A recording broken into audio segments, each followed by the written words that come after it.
बिस्मिल्लाहिर्रहमानिर्रहीम। Procurement book page number 8 lecture number 4 and part 3।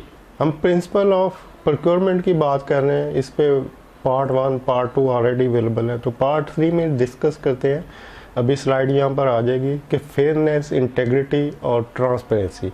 जब भी आप प्रोक्योरमेंट कर रहे हो, कोई भी चीज़ आपने प्रोक्योर करनी है, तो जहाँ पर आप बेस्ट वैल्यू फॉर मनी को देख रहे हैं, जो कि टॉप फर्स्ट प्रायोरिटी है, और उसके बाद जो सेकंड प्रायोरिटी है उसके अंदर आप इन 3 चीज़ों को मद्देनज़र रखें। नंबर 1 फेयरनेस होनी चाहिए, नंबर 2 इंटेग्रिटी हो, और नंबर 3 ट्रांसपेरेंसी हो। अब ये फेयरनेस, इंटेग्रिटी और ट्रांसपेरेंसी क्या है, इसको मैं ज़रा डिटेल में डिस्कस कर देता हूँ ताकि आपको समझ आ जाए कि आप जो प्रोक्योर कर रहे हैं चीज़ें, उनमें इन चीज़ों को किस तरह से इन्वॉल्व किया जा सकता है। फेयरनेस एक साफ शफाफ सिस्टम को कहते हैं कि आप सबको एक ही नज़र से देखें, सबको एक जैसा मौका दे। मतलब किसी के साथ आप अलहदा सलूक और किसी के साथ अलहदा सलूक ऐसे ना हो।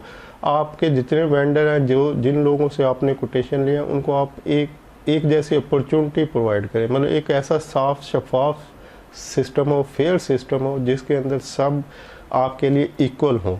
किसी को फेवरेटिज्म ना दी जाए और किसी को कम ना बताया जाए, किसी को ज़्यादा ना बताया जाए। तो सबके साथ आप इक्वल सलूक करें, यानी कि आप एक फेयर सलूक करें। तो फेयरनेस से मुराद है कि एक ही जैसा सब वेंडर के साथ सलूक किया जाए, उनको एक जैसी इंफॉर्मेशन दी जाए, उनको एक जैसा मौके दिए जाएँ। जैसे अगर आप किसी एक वेंडर से कोई एक चीज़ डिस्कस करते हैं, कोई स्पेसिफिकेशन रिलेटेड या किसी भी कोई ऐसी चीज़ जो कि उस आइटम के ऊपर असरअंदाज हो सकती है, उसकी प्राइस के ऊपर असरअंदाज हो सकती है, तो वो सब वेंडर से डिस्कस करें जिनसे भी उनकी कोटेशन आई हुई है। यानी जब भी आपने कोई भी बात डिस्कस करनी है किसी एक से, तो उसका मौका सबको दें। सबसे करें कि यार ये जो आपने कोटेशन दी है, इसमें इस चीज़ की कमी है, या ये जो हम ये चाह रहे हैं तो इसको इस तरह से करें। तो अगर आपने इस तरह का कुछ डिस्कस करना है तो सबके साथ करें। मतलब सबसे एक फेयर डील करें, सबको इक्वल अपॉर्चुनिटी प्रोवाइड करें और किसी के साथ फेवरेटिज्म ना करें। ये फेयरनेस है। नंबर 2 है इंटेग्रिटी। इंटेग्रिटी आपकी रिलायबिलिटी को कहते हैं, दयानतदारी को कहते हैं। तो वैसे तो मेरे एक कुलीग थे डेवो में, अनवर शमीम साहब, अभी शायद वो CFO हैं वहाँ पर। तो मेरी उनसे अक्सर ये बहस होती थी। मैं उनसे कहता था कि यार लोग जो हैं वो प्रोफेशनल होते हैं या नॉन प्रोफेशनल होते हैं, आप क्या ये लोगों को ईमानदार बेईमान की कैटेगरी पे जज करते हैं? क्योंकि वो अकाउंट से तो अकाउंट ऑडिट, और आपको पता है कि ये सब लोगों को चोर समझ रहे होते हैं। इनका ख्याल होता है कि, और स्पेशली प्रोक्योरमेंट को तो ये आड़े हाथों लेते हैं कि ये तो हैं ही चोर। तो मैं उनसे कहता था यार लोगों को आप क्या सर्टिफिकेट देंगे कि ये बंदा ईमानदार है, ये बंदा बेईमान है? तो प्रोफेशन में लोग या प्रोफेशनल होते हैं या नॉन प्रोफेशनल होते हैं, आप उनको ईमानदार बेईमान नहीं कह सकते। आप ये नहीं कह सकते फलां ईमानदार, ये अल्लाह मियाँ का उस बंदे का अपना मसला है। तो वो कहते थे कि नहीं यार ठीक है, आप की बात भी सही है कि लोग या प्रोफेशनल होते हैं या नॉन प्रोफेशनल, लेकिन अगर वो प्रोफेशनल होने के साथ ईमानदार भी हो तो ये सोने पे सुहागा है। तो जब हम थ्योरेटिकली बात करते हैं, जब हम मैनुअल की बात करते हैं, बुक्स की बात करते हैं, थ्योरी की बात करते हैं, प्रिंसिपल्स की बात करते हैं, मार्केट की जो गुड प्रैक्टिसेस है उसकी बात करते हैं, तो हम एक ही चीज़ को देखते हैं कि जितने भी लोग जॉब कर रहे होते हैं, काम कर रहे होते हैं, वो या प्रोफेशनल होंगे या नॉन प्रोफेशनल होंगे। जब भी उसको ये ताना दिया जाएगा, जब भी कमी होगी उसमें कोई, तो वो कहा जाएगा यार आप तो बिल्कुल नॉन प्रोफेशनल आदमी हो। कभी उसको ये नहीं कहा जाएगा यार तुम तो बेईमान आदमी हो। यानी ये बेईमान कहना तो एक किस्म की गाली है कि यार तुम ईमानदार नहीं हो। तो वो तो थप्पड़ मार देगा दूसरा बंदा कि यार तुम में इससे क्या, मतलब मैं काम करने आया हूँ या तुमसे सर्टिफिकेट लेने आया हूँ ईमानदारी का। तो थ्योरेटिकली हम देखते हैं कि लोग या प्रोफेशनल होते हैं या नॉन प्रोफेशनल होते हैं, लेकिन प्रैक्टिकली जो होता है वो बिल्कुल उल्ट होता है। जब भी कोई हायरिंग हो रही होती है, जब भी स्पेशली प्रोक्योरमेंट के लोगों को जब देखा जाता है, उनकी बैकग्राउंड चेक की जाती है, तो उनके जहन में प्रोफेशनल नॉन प्रोफेशनल नहीं होता। उनके जहन में होता है कि ये ईमानदार है बेईमान है, किस टाइप का बंदा है, करप्ट तो नहीं है। और मोस्टली बेचारे फिर सॉरी टू से, मैं मतलब अगर किसी की दिल आज़ारी हो तो माजर, मोस्टली लोग या तो प्रोक्योरमेंट में आने के बाद दाढ़ी रख लेते हैं, या लोग हायर ही उन लोगों को करते हैं जो ज़रा मौलवी टाइप के होते हैं। वो समझते हैं कि यार इसने ये मौलवी टाइप का बंदा तो ये यकीनन ईमानदार होगा। तो या फिर लोग जब आ जाते हैं तो वो कहते हैं यार बेहतर है कि अपनी, यानी उनके पास ईमानदारी का सबूत देने का एक ही तरीका होता है कि दाढ़ी रख लो। तो माजरत फिर अगर किसी की दिल आज़ारी हो, दाढ़ी वालों लोगों की मकसद वो नहीं था। मैं अपना एक्सपीरियंस शेयर कर रहा हूँ, मतलब किसी की दिल आज़ारी नहीं कर रहा। तो इंटेग्रिटी का मतलब दयानतदारी, रिलायबिलिटी। लेकिन ये दयानतदारी जो मैं कह रहा हूँ कि जिसको मैं तर्जुमा कर रहा हूँ इंटेग्रिटी का, उससे मुराद है कि आप अपने प्रोसेस में दयानतदार हैं। आप जो प्रोसेस कर रहे हैं उसको दयानतदारी से कर रहे हैं। और आप क्या प्रोसेस कर रहे हैं, आप उस प्रोसेस को फॉलो करें जो आपके मैनुअल में लिखा हुआ है, जो आपके सीनियर ने आपको बताया है कि ये जो आपने बाइंग करनी है इसको इस प्रोसेस से करना है। तो ईमानदारी, दयानतदारी से मुराद है कि आप उस बताए हुए प्रोसेस को फॉलो कर रहे हैं ईमानदारी से।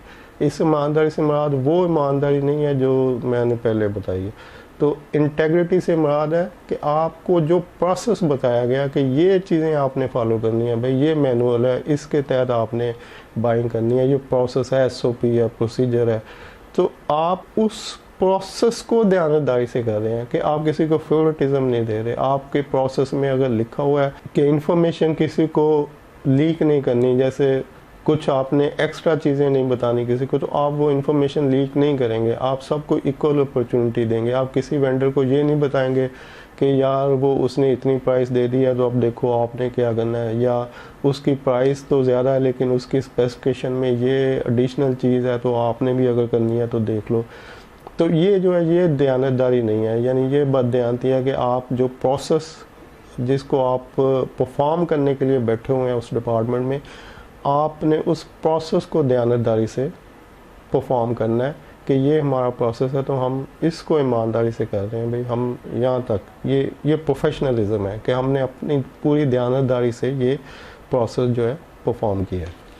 और नंबर 3 है ट्रांसपेरेंसी। ट्रांसपेरेंसी शफाफियत को कहते हैं कि ऐसी शफाफियत जो नज़र आए। इसको आप इस तरह से समझ सकते हैं कि जब कोई ओपन बिडिंग होती है तो वहाँ पे एक टाइम मुकर्रर होता है, सब एनवेलप सील्ड होते हैं और जितने भी बिडर्स होते हैं उनको बुला लिया जाता है। तो उनके सामने जब वो एनवेलप ओपन किए जाते हैं तो जिसकी भी लोएस्ट प्राइस हो या जिसको भी टेंडर अवार्ड किया जाता है या वो कॉन्ट्रैक्ट अवार्ड किया जाता है तो उसको तो अनाउंस कर दिया जाता है, लेकिन जो बाकी लोग अवेलेबल होते हैं और जो उनकी कोटेशन होती हैं, जो सील्ड एनवेलप खोले जाते हैं, तो अगर किसी को एतराज़ हो तो वो उसी वक्त वहाँ पे उनको चेक कर सकता है। वो देख सकता है कि क्या भाई जिसकी लोएस्ट प्राइस आई है, तो मतलब वो क्लेम कर सकता है कि जनाब मेरी प्राइस इससे कम थी तो आपने मुझे क्यों नहीं दिया।